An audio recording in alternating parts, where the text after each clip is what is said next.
So it's all to play for still. I think so. Do you want to bet against us?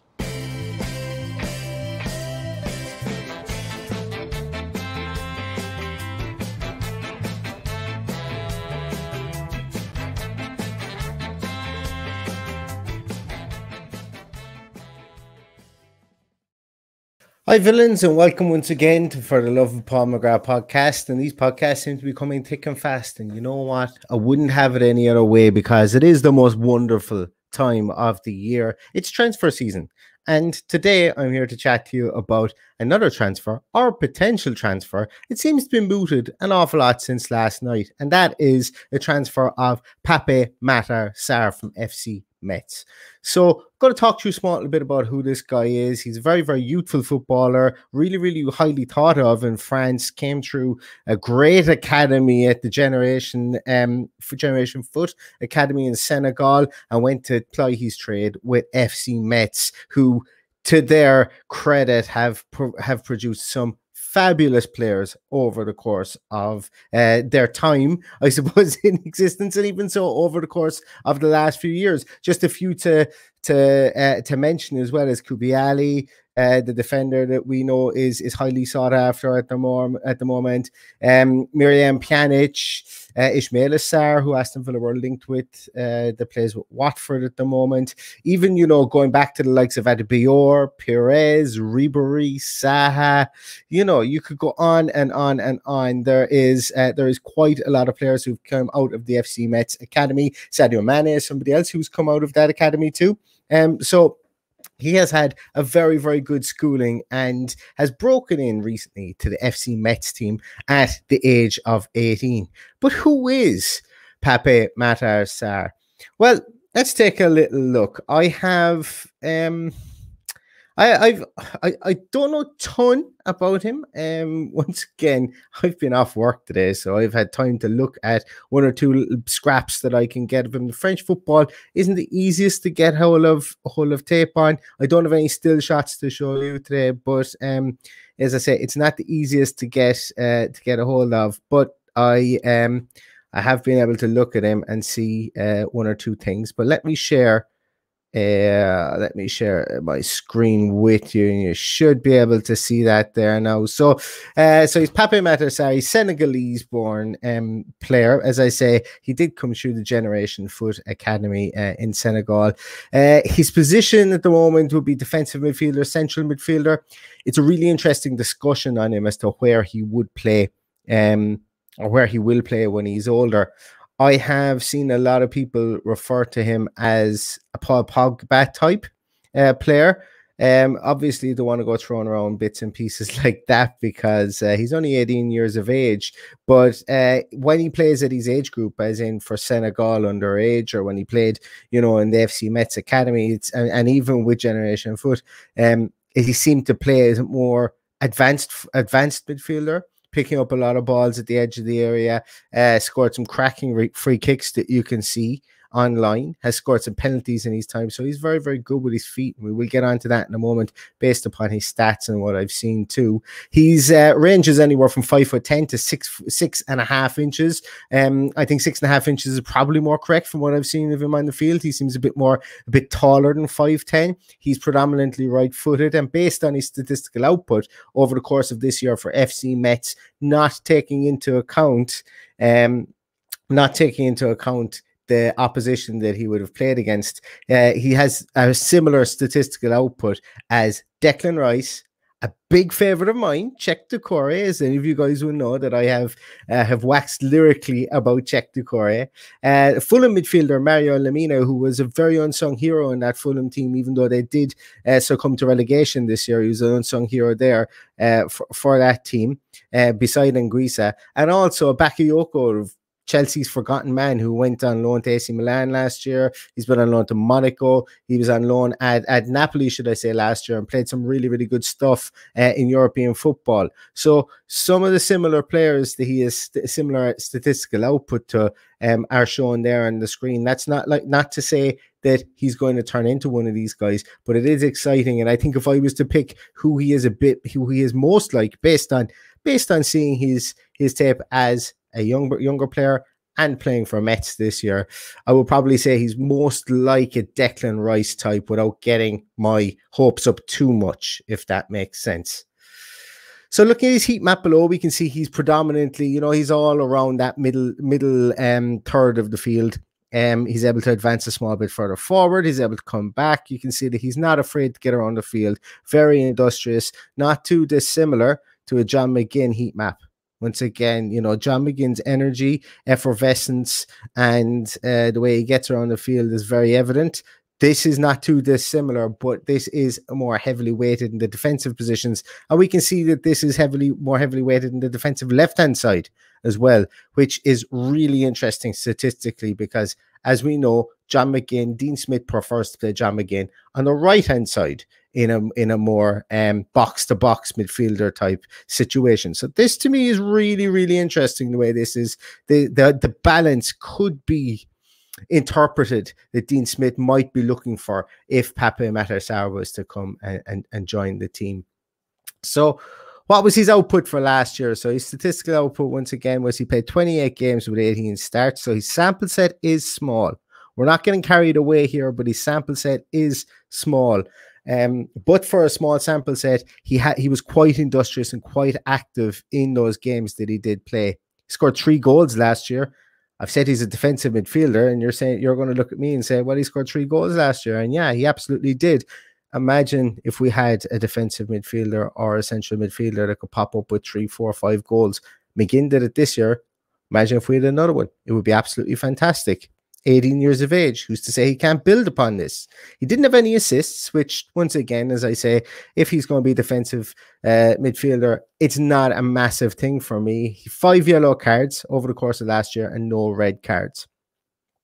Let's take a look at some of his on-field play statistics, as I like to call them. So he had an 85.6% percent completion rate, which is really good, and that came from an average of 52.4 attempted passes per 90 minutes. So that's quite a lot of passes that he would have attempted. 85.6% of those did hit the target, should I say? So they did go to who he wanted them to go to.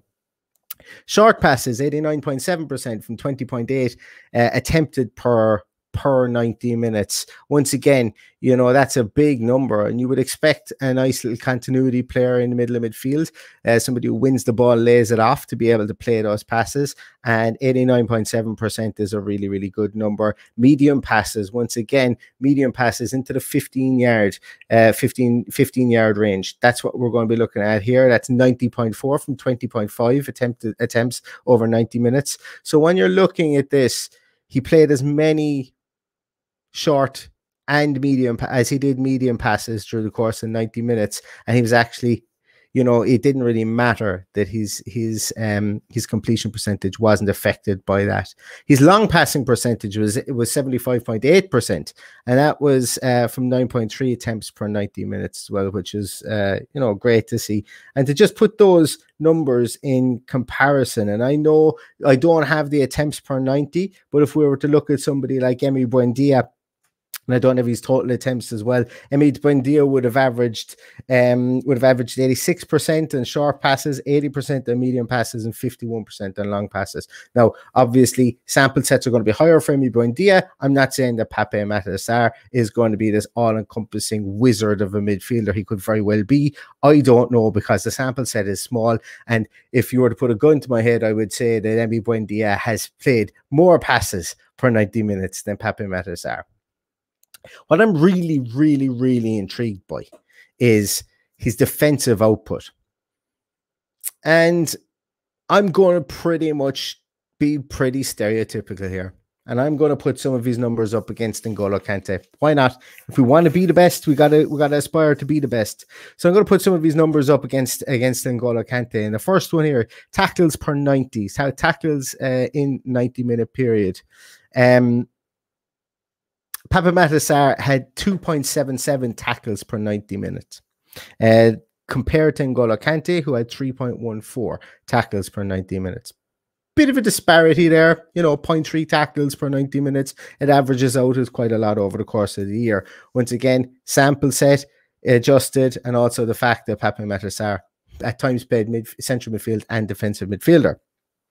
Pape Matar Sarr was dribbled past 1.52 times per 90 minutes. That's something that he would need to improve on, but still saying that he still is in the top 70 percentile in all of Europe's top 5 leagues for that number. So it's not a concern, but if he wants to get to be the best, he's going to have to come up with a number like N'Golo Kante, who came in at 1.09 dribbles past per 90 minutes. So there's a bit of a disparity there, but saying that, he is still in the higher echelon of midfielders in Europe's top 5 leagues over the last season as well.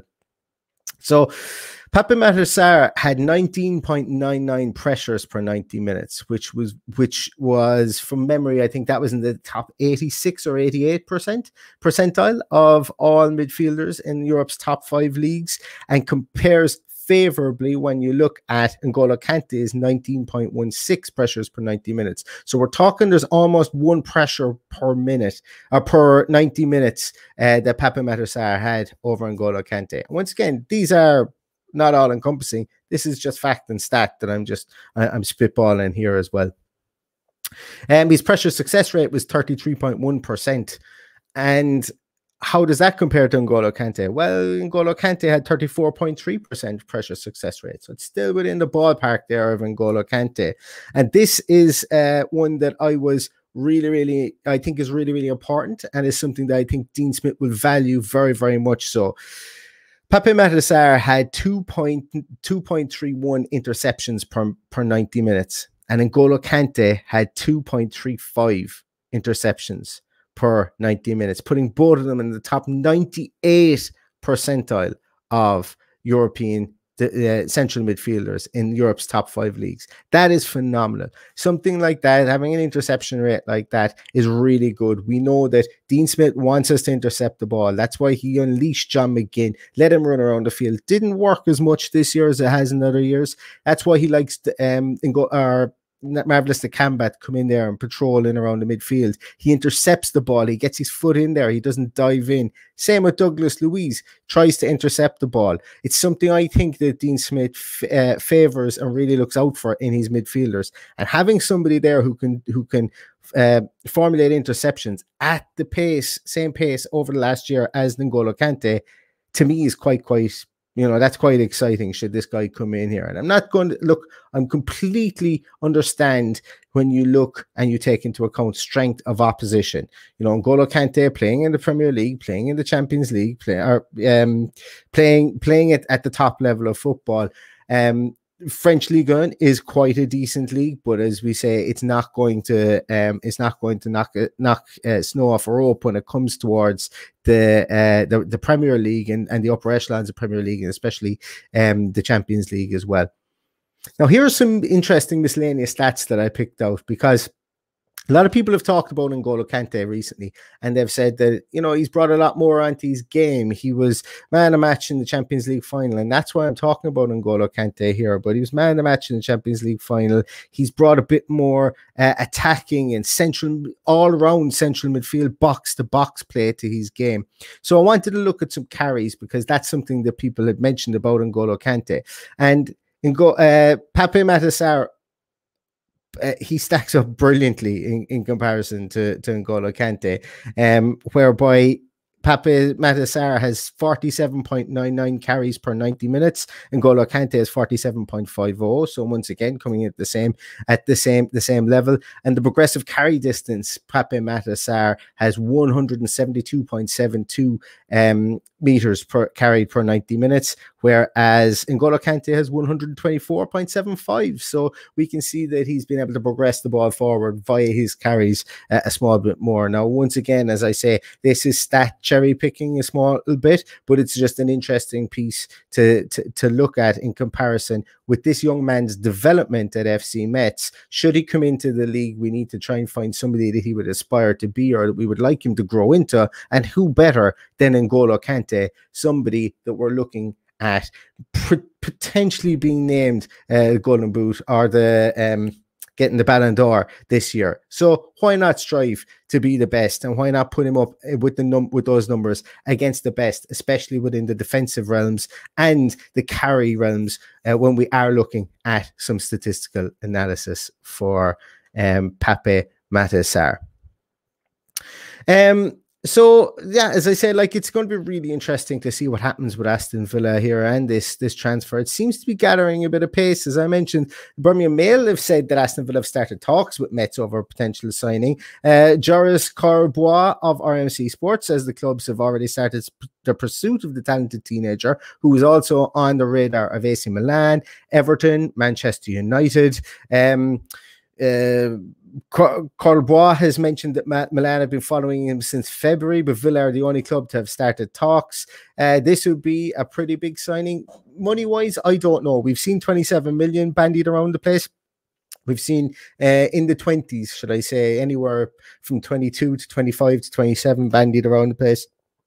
I don't know. I don't know what he would cost. Frankly, I don't care what he would cost. If this regime feel that he is the man to take us forward, well, then he gets the thumbs up from me, because they haven't put a wrong step yet. And I think getting in a midfielder like this, an all-action midfielder, predominantly defensive midfielder, I think will be quite good and will suit Dean Smith's system, especially if, as I think we are going to do, we are going to revert to a 4-3-3, playing Buendia and Jack Grealish as the withdrawn wide forwards, as opposed to and not having a number 10 like we did previously. It could be something that we might see over the course of the next year. What it would allow us to do is be less passive in midfield. We wouldn't get overrun in midfield. I don't think Dean Smith wants us to invite the pressure onto our penalty area anymore, considering that when we play against the big teams, when we do that, they dribble into the box, and we end up getting the decisions against us with regards to penalties. I think the best way to do that is to create your block a small bit higher, and the best way to do that is so that you don't have to file back a number 10, that you can play 2-8s at times. Obviously, against the bigger teams, you can play 2-8s there, create your high block and have Douglas Luiz there to mop up, or create your mid block, should I say, have Douglas Luiz to mop up in behind and still protect my favorite area on the field, the D in front of our own goals. So I think that might be something that we might see with this in mind, should it come off. But it is exciting times, guys. It's a really it's a really interesting one for us to see. He has, as I say, it's one that we're going to take a look at. There's a lot of information out there on Pape Matar Sarr. It's a lot of written information, a lot of written scouting reports. Some people see him as a winger in time to come. I'm not fully there. I don't see it. I think he's got good feet. I just don't know why you wouldn't want to have his combative ability in the middle of the field. His own manager at the moment, Olivier Perrin, has said that he's most likely going to be on the move. He's played in central midfield and defensive midfield. From what I've seen of him, I don't see him playing anywhere outside of the center of midfield. And I think if you were to play him left or right, that you would be a small bit insane, to be honest with you, because he is not... you would be wasting his talents, should I say. And his talents are varied. He comes from a footballing family. His father was an international goalkeeper, and his uncle was a football coach as well. And I would imagine that it was always in the tea leaves for him to make his to make his way into professional football, so much so that I think I remember reading as well that Manchester City were after him when he was aged just 9 as well, but he turned down their overtures as well. So look, as I say, it is a very exciting time for Aston Villa football transfer wise. I don't really have much more to chat about this. I know a lot of people have been asking questions about who this guy is, who Pape Matar Sarr is. Well, hopefully this has given you a better insight into him. Hopefully this statistical analysis has shown you what I think that this player will offer us should he come into the team. And hopefully we see him sign, because for all intents and purposes, he seems to be a guy whose star is very, very much so on the rise. So thanks very much as always, everybody, for listening. Really, really appreciate everything you do for the podcast. You can follow me at Love McGrath Pod please give us a subscribe on YouTube. Please like our podcast as well and listen to the audio version. We will be doing bits and pieces between the two over the course of this off season. I hope and I plan to come with at least 2 to 3 podcasts every week this off season, highlighting players as and when we are linked, because this is my favorite time of the year. And, I just absolutely love putting these together. So thanks ever so much to everybody for all the kind words that we've received in the last couple of days. Hopefully we see some action and Villa get their business done early within this transfer market in the form of signing Pape Matar Sarr. Should this be the person that they have earmarked for the role, I will definitely give it a thumbs up. Let's hope that some news comes out soon. Let's hope that there's something concrete. Let's hope that Aston Villa continue their great work after signing Emi Buendia. We will be back with more podcasts over the course of the next few days. And until then, all that's left to say is up the Villa.